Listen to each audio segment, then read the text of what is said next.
In this episode of On Two Wheels, anti-gravity tires, self-driving motorcycles, and a huge f***ing cliff.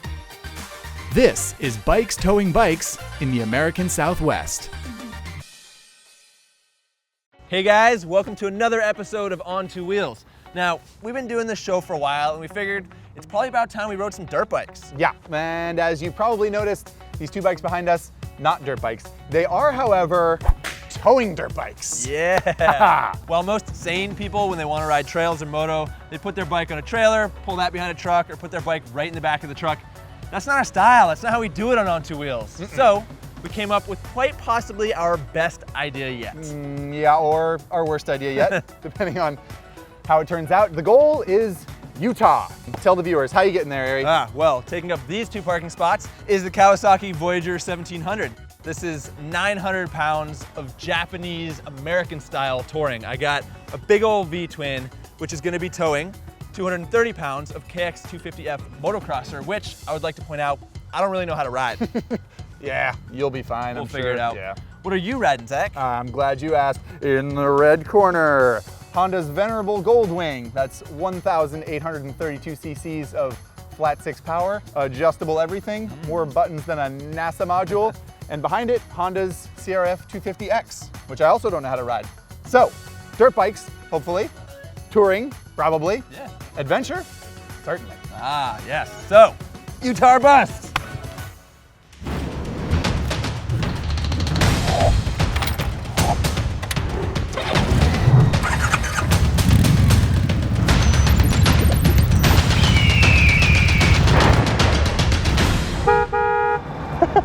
All right, see if we can manage this. I'm gonna go first, all right? Don't hit me. Okay, I'll try not to hit you.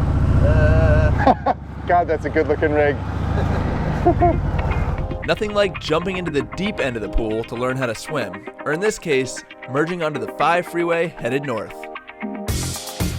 Truth is, Kawasaki and Honda would never condone this kind of crap. I mean, look at it.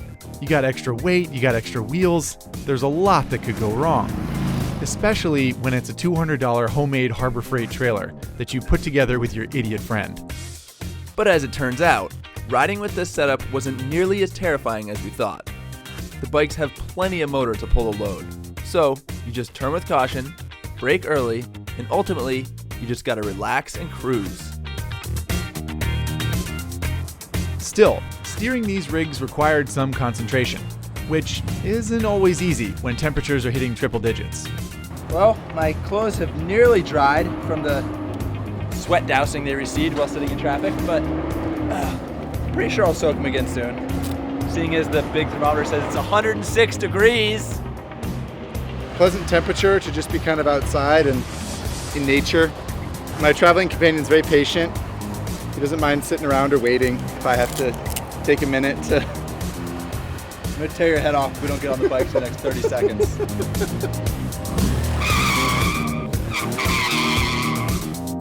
Ari was being irritable, and it's probably because I was riding the Goldwing. There's a reason the G-Wing has been the benchmark for touring bikes since before we were born. The seat is wide and comfortable, the windshield is tall, and the engine is as smooth as a caramel milkshake.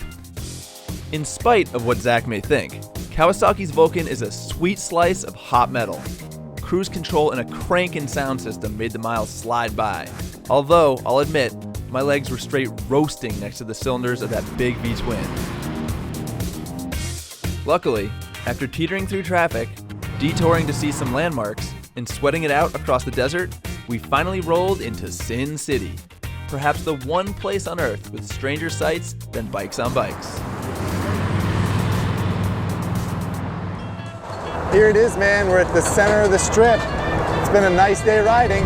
This is basically our last taste of civilization, as corrupt and greedy as the civilization is, before we get out in the desert and we're kind of on our own.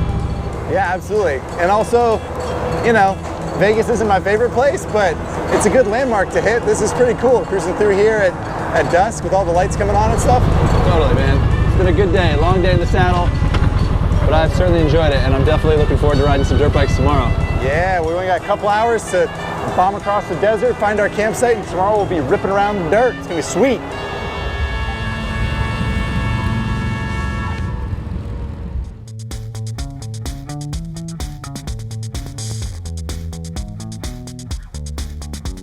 So we got in late last night and we had to set up camp in the dark, so we didn't really get to see where we were. But I woke up this morning and man, this place is gorgeous. So Zach's still sleeping. I'm gonna go rattle his cage and see if I can't get him up. Zachary. What? Time to go ride, man. Phase 1 of our adventure complete. We successfully made it all the way to Utah. Now, phase 2, unload these things and rip around. Yeah, all right. I'm in like phase 1.5 right now. Okay. Let's unload these things, man. I'm excited to ride.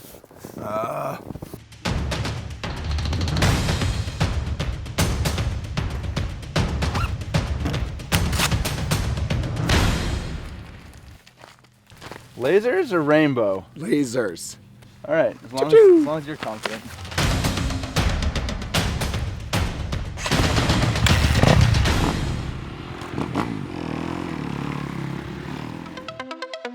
Dirt bikes are awesome. They're light, they're nimble, they're kind of everything a cruiser isn't. Ari and I have not spent much time off-road, and we both have zero experience in deep sand. But if we've picked up one thing over the years, it's that you learn a lot from making mistakes.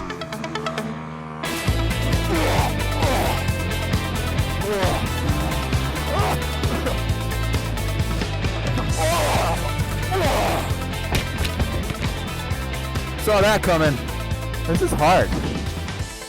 So, crashing isn't always fun, but being in a place like Sand Hollow makes it hard to complain.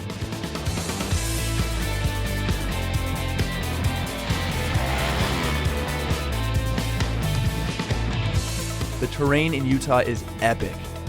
Huge dunes to jump, rocks to crawl over, and luckily, there's even the occasional tree to hide under. Oh man, that breeze feels good. I think we found the only shade for quite a ways around. Yeah, it's serious proper desert out here. Except for that little guy. He's doing good work too. Yeah. But either way, it's freaking beautiful, and I think we should go see more of it. Yeah, man. Cliffs are supposed to be just up the hill. Yeah. Only way to stay cool is to keep the air flowing. Word.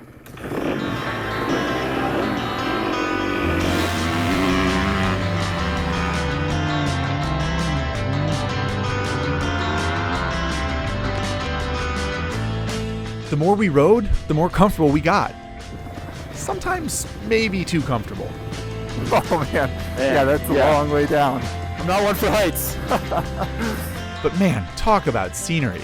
The Utah desert really does have a special appeal, and it's the kind of appeal that is obviously best enjoyed with friends and with motorcycles.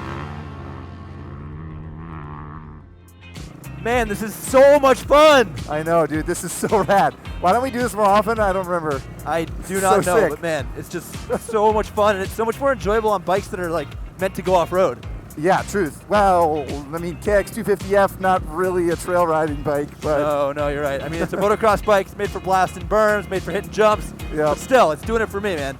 yeah, I mean, I think all that top end power is probably good on the dunes. Yeah, it is. Yeah. It's a little bit difficult to manage. This thing's got a light switch throttle, but you're on CRF250X. That is a dedicated trail bike, basically made for doing exactly this. Yep, and it feels like it's made for doing exactly this. I mean, it's awesome. Little headlight, little taillight, soft suspension, Yep. pretty soft state of tuning engine, not nearly as vicious as that thing. But like plenty of power, you can lift the front wheel, way more agile than a CRF250L. It's Totally. awesome. I dig this thing. I mean, our goal was to come out here and explore this park, and we've been told that it extends all the way to some Red Rock Cliffs. Yes, quintessential Utah. We need to get there, man. Yeah, and while it feels like this has been a success, we can't call it a success until we get to the cliffs. Agreed.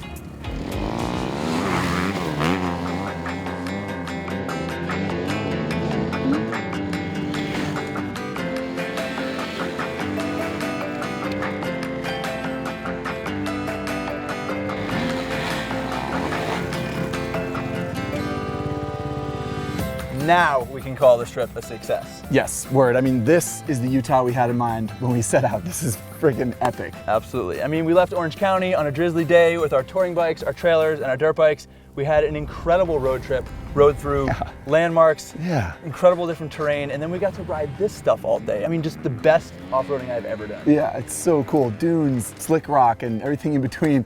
But I think what we were saying earlier is kind of the crux of this project, which is that we've been riding our whole lives, and we just discovered that you can put one bike behind another bike and tow it somewhere. The fact that you can do it opens up this whole new chapter of motorcycling. I mean, track days, flat track trials, you can tow one bike behind another bike, ADV bike sport tours, it's incredible. Say what you will about the bikes we rode here or the bikes we rode once we got here, but the fact is we did it all on motorcycles. Yep, 2-wheel tours, 2-wheel trailers, 2-wheel dirt bikes, 6 divided by 3 equals 2. It's all good. So that's it for this episode on Two Wheels. Hope you enjoyed this adventure as much as we did, and we'll see you next time. So here at On Two Wheels, we have massive budget. So we hired a German engineering team to develop these trailers for us to tow our bikes behind. We've got a 40 by 48 inch deck with some plywood on it. Looks like it's a 3/4 inch ply. That's good, strong stuff. We got high stability. I think this is actually tuned flex. It's part of the suspension system. So it really helps the things cruise down the road real smooth. Registering 107, so I think I'll turn off my heated seat now. No wonder your ass is hot. Hey, my ass is always hot. The homophobe that commented on the last episode is gonna love that one.